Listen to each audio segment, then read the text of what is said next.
Perfect. Hi, everybody. Thanks for coming. Keep dropping those stickers in the chat. I'll start with a quick maybe introduction just before we dive into the chart. My name is Michael. I'm the CEO of Trader Pool. We are an online prop that fund stock traders. And maybe we'll talk about it in a minute after we're done with the charting. What I want to do today, besides going over the stuff that you are sharing right now, is also give you some of my way or approach to analyze the market or analyze any type of asset that I usually trade. In most cases, I'm a day trader, stock day trader, but I also do a lot of um, short swing trading on the NASDAQ. So I'll share some of my stats afterwards so we can maybe talk about that. We only got 30 minutes. Okay, I'll take the first chart and then start analyzing it. Besides the ticker that you're dropping in the chat, if you want to share a little bit more, for example, what are you looking for? Are you day traders, swing traders? Are you looking to long city or short it? Give me more information if you like to, and then we will be able to dive a little bit more into that and try to really understand what's going on with city, but also specifically for you guys. So on your agenda. Alrighty, swing trading for city. Okay, so first of all, we see that that city already reported, of course, and not a whole lot to it, right? We're still basically very similar to the market too. We're still basically on a sideways move. Obviously, it's within a nice range of $10, but still basically moving sideways. There is no real trend, not to the up or the downside in the last like a few months. So from April, around that. So what I will do is usually when I see a sideways move like this, what I will do is go a little bit, especially when it comes to swing trading, I will go a little bit higher. So with the weekly chart, for me, in most cases, I will analyze the hourly chart, maybe the 4 hour. But when it comes to swing on stocks, on equities, and especially when you see a sideways move, it's better to go a little bit further and see it from a different angle. So I had those lines, as you can see, probably from a previous analysis. Let me remove them for a second, and then we can talk about that. Okay, so what I'm looking for is basically major key levels, supply and demand. Pretty simple. As you can see, my chart is mostly naked. I keep the 200 EMA, and from time to time, I will use also 420 EMA. Okay, that's 420 EMA. From time to time, I will use that as well. But besides that, the 200 will help me too. And I'm using the MACD, MACD indicator. For those of you maybe not familiar with it, it's basically a mix of moving averages, 12, 26, and the 9, or the difference between the 12 and the 26, and then the 9 is a signal line. And what I'm looking for in most cases, it's buying the dip or selling the top. So I'm looking for divergence within the MACD and the price. So for example, you can kind of see it here when price reached a new high right here. But if you're looking at the MACD, for example, you can see that the MACD created a lower high compared to the previous one. So price created two higher highs, one here and the other one here, but the MACD created new lower highs. Once you see that, that's an indication. Obviously, it's not something that you will click your mouse right away and take that short, but it's also like a signal or an indication that the price might shift because the buyers are getting weaker. So this is what, in most cases, I would look for when it comes to at least my trading. But before that, I would look for those levels, those key levels. So obviously, right now we are playing with this. You can easily spot it. You have spikes coming in here. Then we set right on that level as support twice or three times. It became resistant afterward.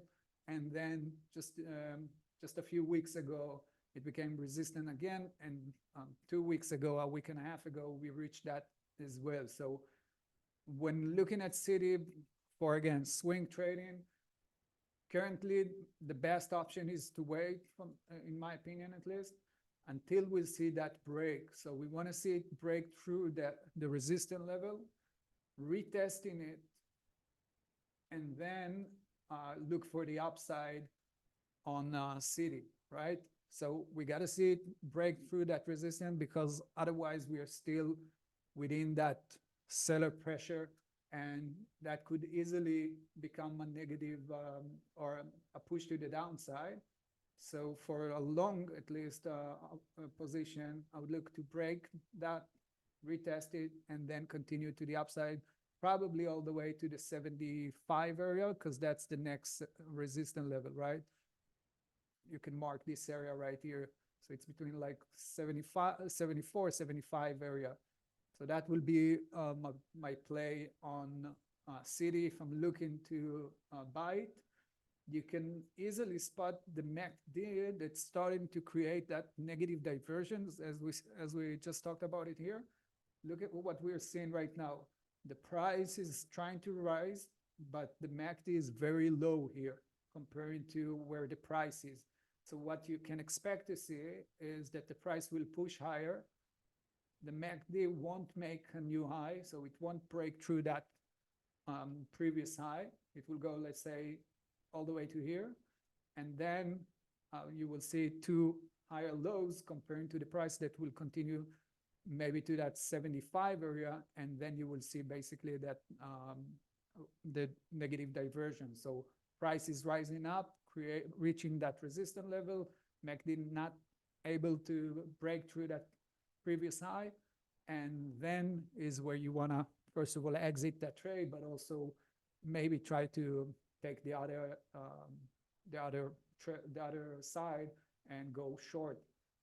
Long trade above resistance, play all the way to the 74, 75. That's my play, at least on city.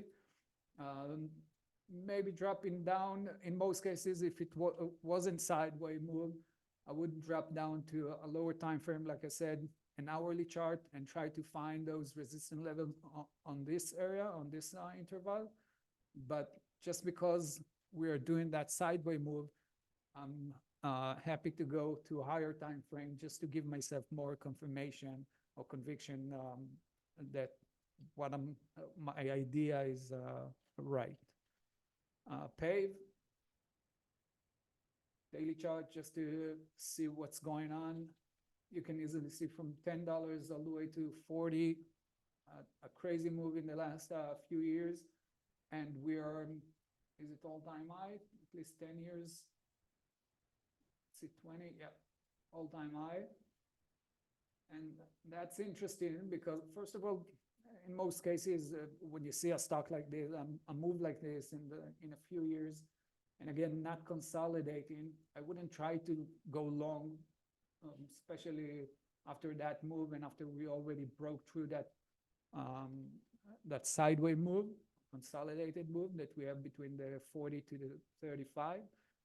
And here you can also see trying at least to create that negative diversion in the MACD. So in my opinion, in this case, I would look to sell it. But again, similar to what we just talked about in city, that should be only below the main level, right? So I can easily mark this level. Anyone that watching charts can easily spot this one, right? Resistance here, another 2 times, a drop, and then broke through that, maybe even tried to test it, and then did a nice move to the upside. So what I can expect is basically a drop below the 40, and only when I dropped and retested, now I can start shorting it again. And of course, you can always say, why not take it from 41 to 40 if I expect it to drop? But the whole idea, and again, that's only my analysis and my approach. There are tons of ways to trade. The whole idea is not to look for, I don't really know if the price will drop to 40. I know that it's most likely that if it will drop to the 40 and break it and retest it, I know that most likely it will continue to the downside. But in this case right here, for me, it's 50-50. I cannot say where we're at right now. I cannot really say there are more chances for it to drop to 40.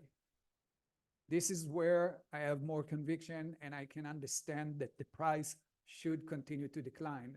After it breaks the 40, retest it, and now my chances are much higher.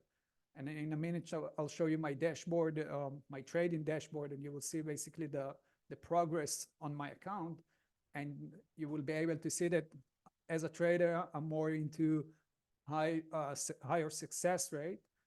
So you can see that what I'm doing is basically waiting very patiently to that specific moment that I want to trade. And if it's not there, I'm not trading it. Now, of course, PEV can go from here all the way up to 100, but it's not my trade, so it doesn't matter to me. The whole concept of what I'm doing is waiting for what I want to see, and only when I see it, I can execute the trade. And that will automatically give you less trades to execute, but the rate, the success rate will be much higher than in most cases.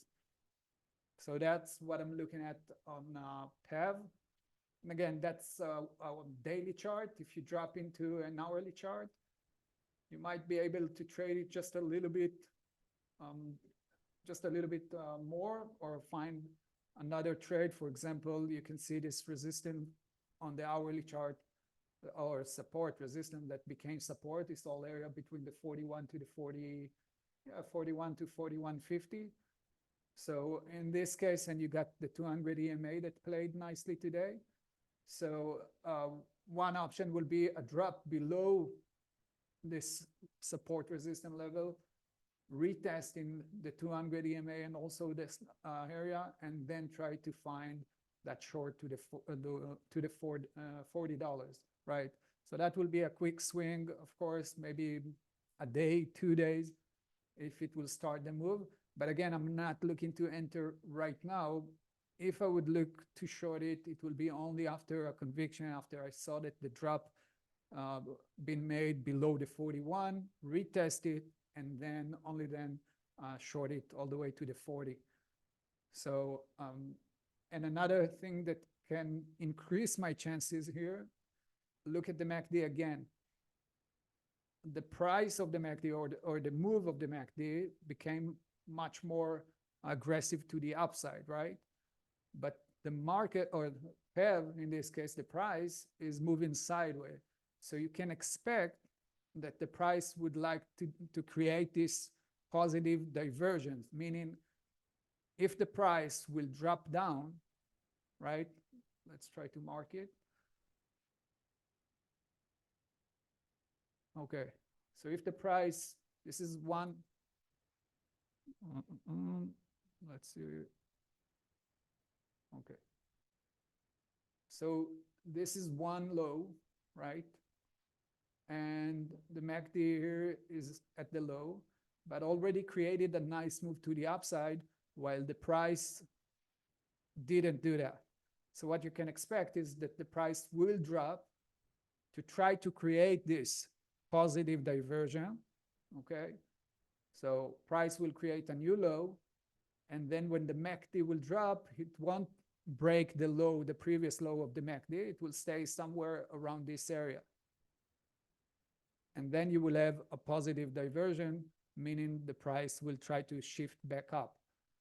So if my analysis is right, I would like to see it exactly as I just mentioned. So breaking down to the 40, creating two lower lows between these two lows.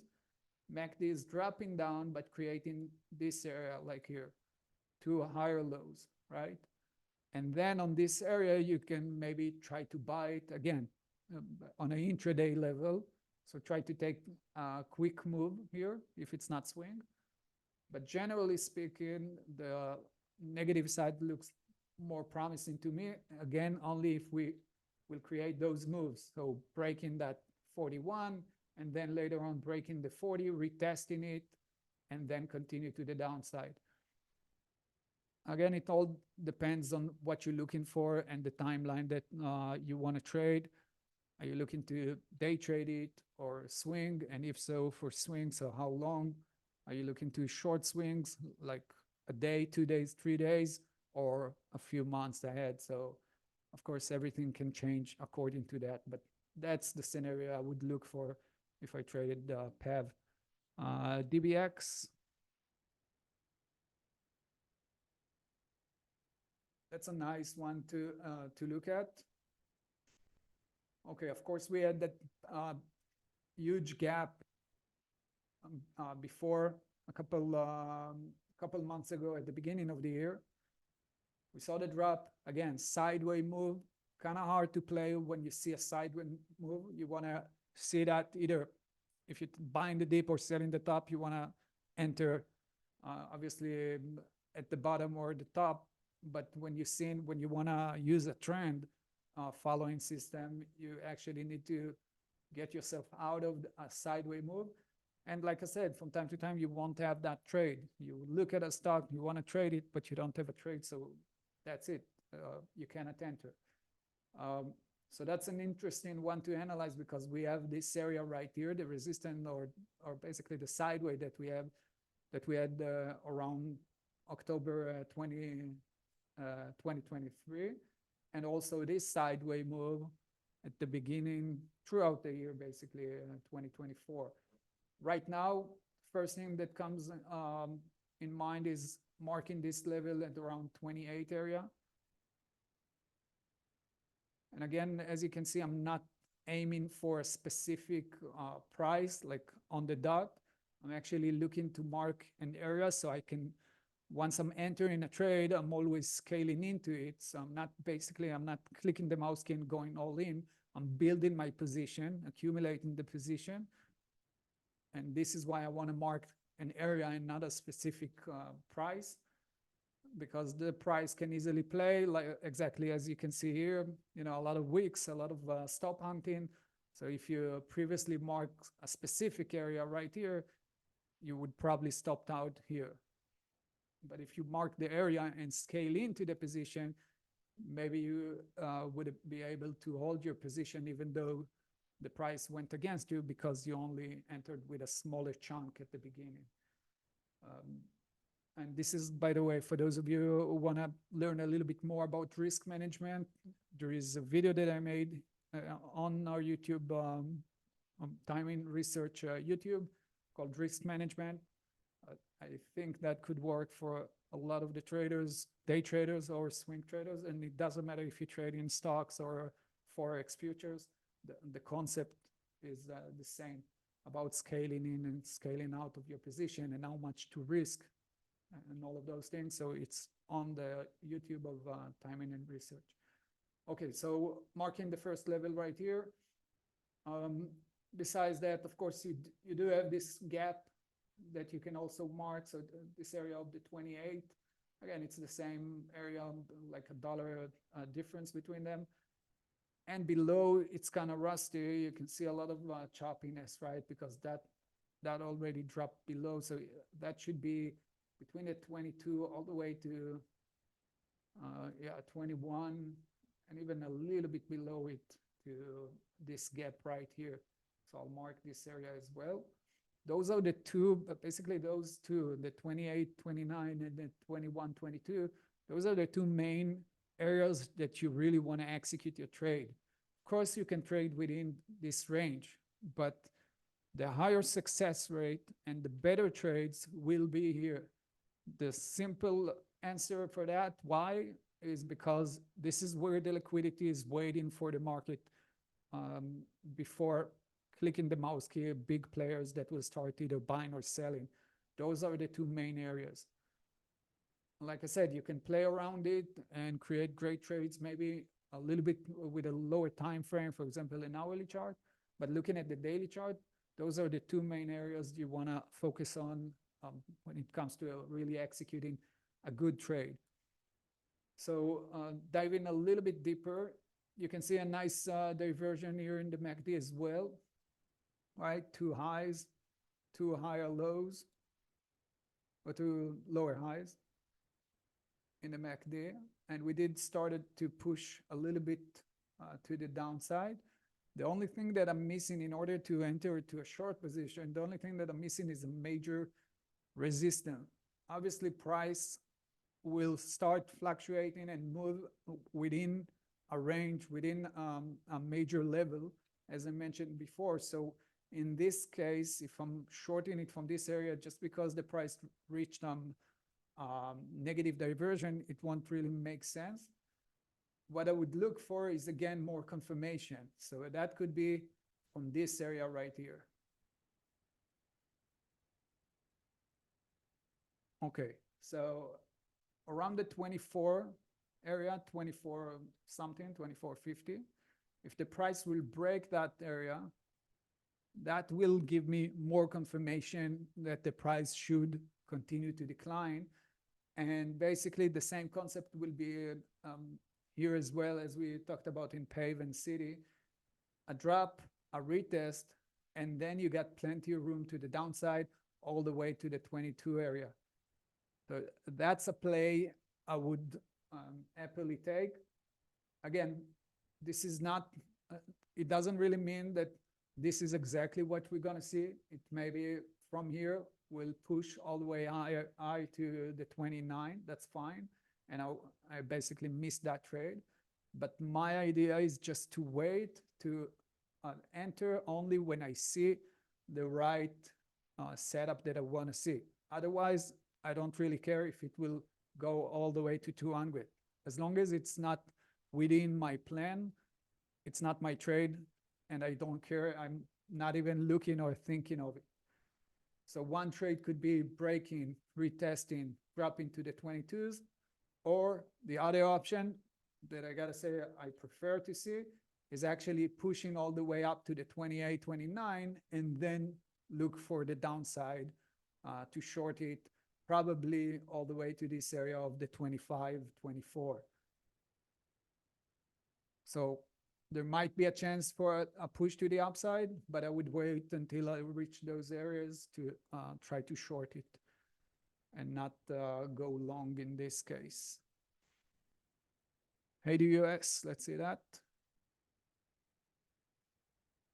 That's also nice. You can easily spot, first of all, the MACD dropping while price is consolidating. Let's see, is that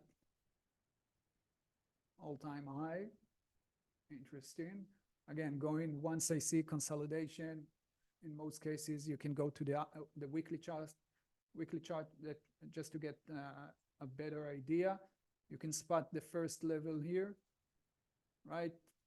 Major resistance became support, another resistance, another resistance, another one, until we broke it a few weeks ago. And now, and we also tested a few weeks ago as well and popped. So in this case, we have a major level right here. And of course, you can mark the previous high. So this is the area as well. One play could be a drop below it and retesting it, right? A drop retesting it, and then you got tons of room to the downside from the 125 area all the way to 115. That could be one play. In most cases, I wouldn't like to see, or wouldn't like to enter a trade above all-time high. Obviously, it could continue higher, but I won't try to take those trades. So in this case, what I'll do is simply that. Wait until we see the break of the 125, 124, this whole area right here, retesting it, and then drop to the next support level on ADUS.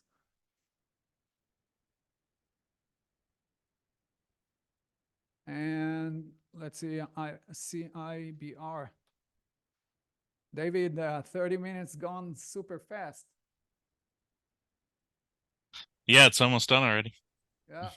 Um, okay, so I'm gonna take a tiny minute just to share with you the stuff on my dashboard. So maybe we can get a little bit more out of that, um, and not just the charts. Okay, so basically, as I mentioned, here at Trade Pool, we're trading stocks, but like I mentioned before, we also have the Fivers. Maybe some of you know it, one of the most popular prop firms for stock for forex and indices. And with our parent company, the Fivers, I'm trading the futures, so I'm trading mostly in Nasdaq. So every time I'm reaching a certain level or target, I'm getting a bigger account. So I'm trading currently the 160. Um, and and what I wanted to mention is this: looking at the stats right here, you can see that basically the win rate is 70, almost 77. Hopefully, it's big enough. Yeah, it's almost 77% of success rate and a profit factor of 482. And the reason of that, and that's probably the most important thing when it comes to your analysis and your um, risk management, is to create that or to scale into that position and accumulate instead of just clicking the mouse key. So if I'll share with you some of the trades, this is on MetaTrader. Unfortunately, the Fivers is not available for US traders, but Trade a Pool for stock traders is definitely available. But I'm just sharing what I'm doing on the NASDAQ. So you can see that I'm always scaling to my position, and I'm building that only on certain levels, as we just talked about with other stocks. We're basically creating those or marking those major levels and only waiting to execute once we have it ready. So for example, I didn't do any trade on this account for the last 2 weeks, right? And that's totally fine, because I'm not looking, in this case, I'm not looking into being very aggressive by clicking the mouse key. I'm aggressive on executing the right trade. And then I'll become aggressive on a specific trade, and not just by clicking the mouse key more and more and more. So you can see me adding to my position as it creating my area or playing with my area that I marked before, and so on and so on. So, and like I said, as you can see, there are from time to time, there will be places where I'm not trading 2 weeks on this asset, at least, and this account. But that would be because I'm waiting for that major resistance or support. So taking the NASDAQ, for example, I'm looking at the NQ on the hourly chart. So all of those levels are key levels. For example, you can easily see this area right here. When I plan to enter a short position, if it would break that support area and made it a resistance, it didn't happen. And I also waited for it to play here. But once it reached that resistance level of that trend line, then I took that short that you just saw on the account. So I'm always aiming to trade during my major levels. I kind of missed that trade, for example. That would have been a great long.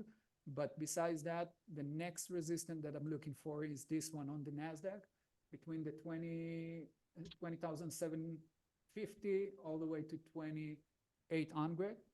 Once the price will reach that, of course, I don't know if it will, but if it will, then that will be my key area to try to short the NASDAQ. Again, Okay. for me, it's Sorry, Michael. a few days. I gotta cut you off there. Yeah, So, yeah, yeah. but great analysis. Thank you Thanks. for being here.